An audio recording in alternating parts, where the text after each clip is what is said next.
OTW mengembala sapi sambil bawa anak ayam, anak barunya Ara. Halo, assalamualaikum semuanya.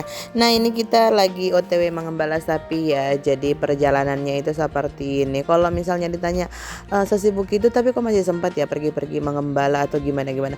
Pokoknya kalian tahu aja view secantik ini tuh adalah healing tipis-tipis di antara kesibukan dunia kita.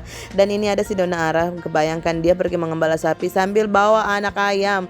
Jadi ini tuh anak ayam yang dia dapat kemarin kan pas hujan deras. Terus dia cuci tangan di samping rumahnya ayahnya dan ternyata dia nemuin itu anak ayam terlantar yang udah kedinginan, udah pokoknya basah kuyup, ciup-ciup, cuip-cuip lah sampai akhirnya diadopsi lagi sama Ara, dibawa pulang dan dibawa pergi mengembala ini lihat. Jadi seperti ini anaknya. Jadi kita lanjut lagi seperti ini ya. Nikmatin view-nya pokoknya semumet apapun harimu. Kalau misalnya kamu pergi mengembala kemudian kamu lihat view secantik ini, Masya Allah. Pokoknya kalau alam nggak ada yang lebih indah kalau langsung ditangkap sama lensa mata, beneran serius.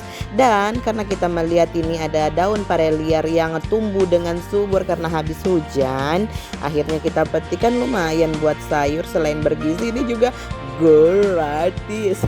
Iya, gratis dari alamnya. Udah, siapa yang bisa melewatkan ini. Dan ternyata kita sudah ketemu sama rombongan-rombongan sapi. Kita panggil-panggil semua dan seperti ini hasil kita dan bersama dengan ayamnya Ara. Nah, di sini kita ketemu sama bapak-bapak yang katanya kita mau perbaikin pagar dulu. Nah, ini ayamnya, aduh, ini emaknya lagi nih yang ribet bawa kemana-mana nih dengan suara ciup-ciupnya. Oke, lanjut ya. Jadi kita ketemu bapak-bapak. Jadi kita bukan disuruh sih, maksudnya ini tuh kayak kerja sukarela. Kita perbaikin pagar yang dia rusak sama rombongan sapi kita. Soalnya di area sana ini yang kalian lihat kosong seperti tanah lapang itu udah ditanamin sama bibit sawit yang baru. Jadi itu kan bibitnya masih kecil-kecil. Nah, kalau misalnya sapi-sapi kita masuk di sana, pasti mereka ngerusak. Jadilah bapak-bapak ini kerja sama semuanya. Sepertinya mereka ini juga kayak dana pribadi gitu kan. Pokoknya solidaritas pengembala tuh nggak bisa diragukan lagi, mereka semua kerja sama demi kebaikan bersama juga supaya kita saling menghargai juga. Jadi kita tidak merugikan orang lain. Nah, di sini kerja sama si bapak-bapaknya. Dan kalian tahu ketika bapak-bapaknya sibuk, nah si Nona Ara, kalian lihat dia di sana, dia asik dengan dunianya teman-teman. Pokoknya kalau ada yang nanya, Bu, kenapa sih kamu tuh masih bisa ketawa, masih bisa ini kalau ngelihat anak kamu main air atau main lumpur yang kotor-kotor, itu memang sudah seperti gimana ya. Jadi saya tuh dulu waktu sebelum nikah, ketika lihat teman-teman anak-anak teman saya, mereka itu tantrum kalau misalnya HP-nya diambil, kemudian pokoknya kayak sudahlah, gimana sih namanya itu kayak over gitu main gadgetnya. Jadi saya bilang kalau misalnya nanti saya nikah kemudian punya anak, saya akan membiarkan dia bermain dan menikmati dunianya. Entah itu mau main lumpur, mau main pasir, mau main tanah, terserah lah, mau main air terserah.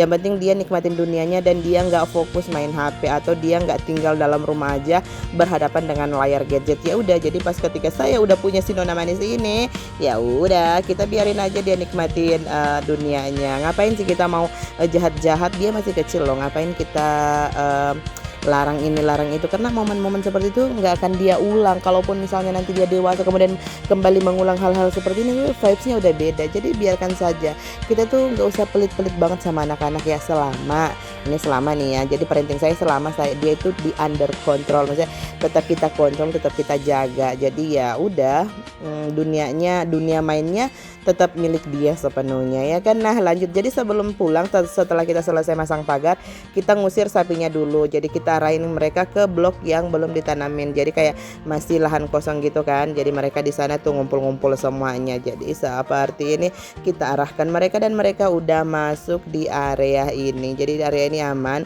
Kalau misalnya mereka nanti nyebrang, ya nanti kita balikan lagi mereka ke sini selama mereka nggak ngerusak di tanaman yang baru ditanam. Dan ini kloter kedua karena baru diusir lagi dari ujung sana dan mereka bergabung di rombongan yang pertama. Seperti itu ya teman-teman. Dan kalau misalnya ditanya lagi apa nikmatnya seperti ini walaupun capek, ya kalian lihat kan view-nya. Pokoknya di sini view-nya sudahlah. Kalian lihat aja seperti ini view cantiknya dan semuanya telah aman. Kita siap untuk pulang. Sekian cerita kita. Thank you for watching and see you. Bye bye.